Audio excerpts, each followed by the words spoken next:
Hi everyone, welcome back to our channel. இந்த வீடியோவில் கிராமத்து சைடில் எப்படி கார்த்திகை தீபம் இருக்குன்னு பார்க்கலாங்க.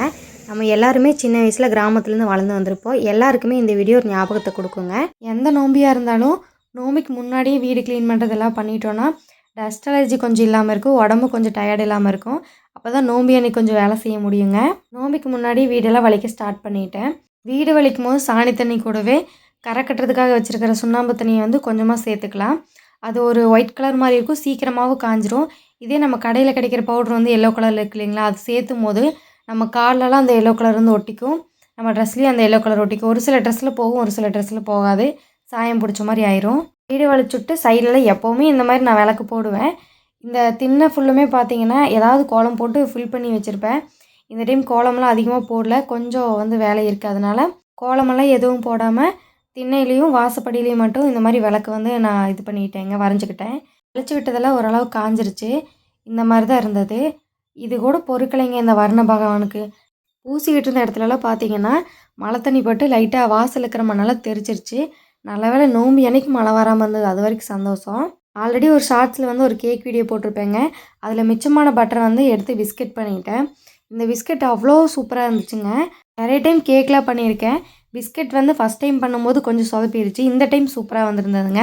எங்கிட்ட ஓடிஜி இல்லைங்க, நார்மலாக குக்கரில் தான் எல்லாமே பேக் பண்ணுவேன். அதே மாதிரி தான் இந்த பிஸ்கெட்டும் பண்ணியிருந்தேன். ரெசிபி வேணுன்னா சொல்லுங்கள், அடுத்த வீடியோவில் ஷேர் பண்ணுறேன். கோயிலுக்கு போகிறதுக்கு முன்னாடியே எல்லா பொருளும் ரெடி பண்ணி வச்சுட்டேங்க.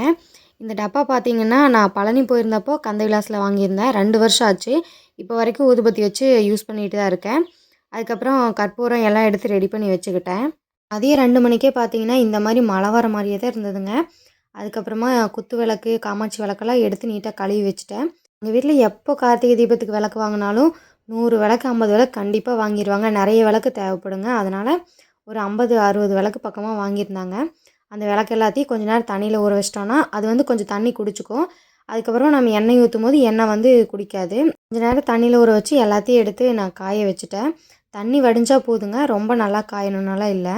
எல்லா நாளுமே பார்த்தீங்கன்னா எங்கள் வீட்டில் இருக்கிற பூச்செடி டெய்லி பூத்துட்டே தான் இருக்கும். நான் பூவே வைக்க மாட்டேன், எங்கேயாச்சும் போனால் தான் வைப்பேன். அவ்வளோ பூ இருக்குங்க.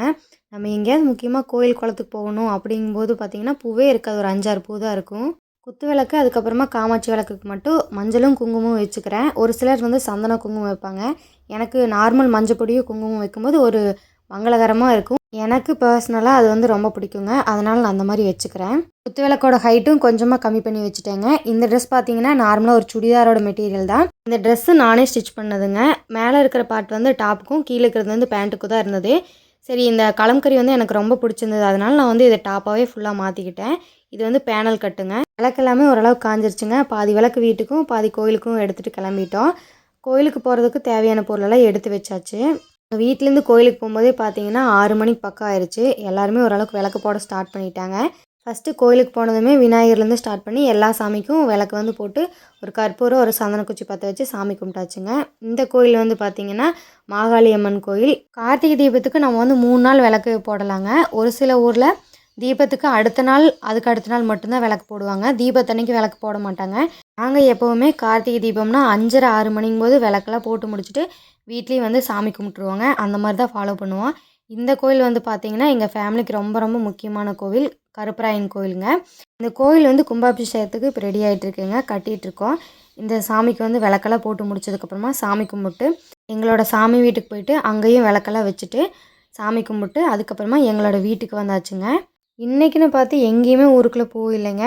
நாங்கள் கோயிலுக்கு போயிட்டு ரிட்டன் வீட்டுக்கு வரும்போது தான் கொஞ்சமாக பூ வாங்கிட்டு வந்திருந்தோம். நான் ஆல்ரெடி விளக்கெல்லாம் டெக்கரேஷன் பண்ணி வச்சுட்டு போயிட்டேங்க. பூ மட்டும் குத்து விளக்கு வச்சுட்டு அதுக்கப்புறமா சாமிக்கும் வச்சுட்டு அதுக்கப்புறமா தான் விளக்கு வந்து ஏற்றணும். என்னதான் இருந்தாலும் இந்த கார்த்திகை தீபத்தன்னைக்கு தீபம் போட்டு சாமி கும்பிடுவோம் பார்த்தீங்கன்னா வீடே வந்து மங்களகரமாக இருக்கும், நம்ம மனசுக்கும் ரொம்ப நல்லா இருக்குங்க. வீட்டுக்குள்ளே விளக்கு போட்டு சாமி கும்பிட்டாச்சுங்க. இனிமேல் வெளியே வந்து நிறைய இடத்துல விளக்கு போடணும். எங்கள் வீட்டில் வாசப்படிக்கு எல்லாமே விளக்கு போடுவேங்க. ஒரு சில வீட்டில் வந்து பார்த்திங்கன்னா திண்ணையெல்லாம் இருக்காது. நாங்கள் திண்ணை வாசப்படி எல்லா இடத்துலையுமே வந்து விளக்கெல்லாம் போட்டிருப்போம். நாங்கள் இருக்கிற இடம் வந்து கிராமங்க. கிராமத்தில் கொஞ்சம் வித்தியாசமாக தான் விளக்கெல்லாம் போடுவாங்க. ஆனால் இதுதான் நான் சின்ன வயசுலேருந்து பார்த்து வளர்ந்த வரைக்கும் இப்படி தான் போட்டிருக்கோம். ஒரு சிலருக்கு இதை பார்த்தா கொஞ்சம் வித்தியாசமாக இருக்குங்க. தோட்டத்துக்குள்ளே விளக்கு போடணுங்க, அதனால் 2 விளக்கு தோட்டத்துக்குள்ளே வச்சாச்சு. குப்பை தொட்டி கொண்டு வச்சுக்கலாம். இந்த குப்பை வந்து நம்ம கட்டுத்தரையில் இருக்கிற குப்பை தாங்க. அந்த குப்பைக்கு ஒரு விளக்கு வைக்கணும். அதுக்கப்புறமா நம்ம பைப் இருக்கு இல்லைங்களா, பைப்பு தொட்டி இந்த மாதிரி இடத்துக்குலாம் வைக்கலாம். நான் வந்து இந்த கவர்மெண்ட் பைப்புக்கு வச்சாச்சு. அதுக்கப்புறம் எங்களோட தொட்டிக்கு வச்சுருக்கோம். இது வந்து விளக்குற இடங்க, அதுக்கு வச்சாச்சு. அதுக்கப்புறம் கட்டுத்தரைக்கு வச்சாச்சு. அம்மிக்கல், ராய்க்கல், ஆட்டாங்கல் இந்த மாதிரி இருக்கிற எல்லா இடத்துக்கும் வந்து விளக்கு போட்டுருவாங்க. டவுனுக்குள்ளே இதெல்லாம் இருக்காதுன்னு நினைக்கிறேன். அவ்வளோதாங்க, எங்களோட கார்த்திகை தீபம் முடிஞ்சு. ரொம்ப சூப்பராக இருந்தது இந்த வருஷம். இந்த வீடியோ பிடிச்சிருந்தா மறக்காமல் லைக் பண்ணுங்கள். தேங்க்ஸ் ஃபார் வாட்சிங்.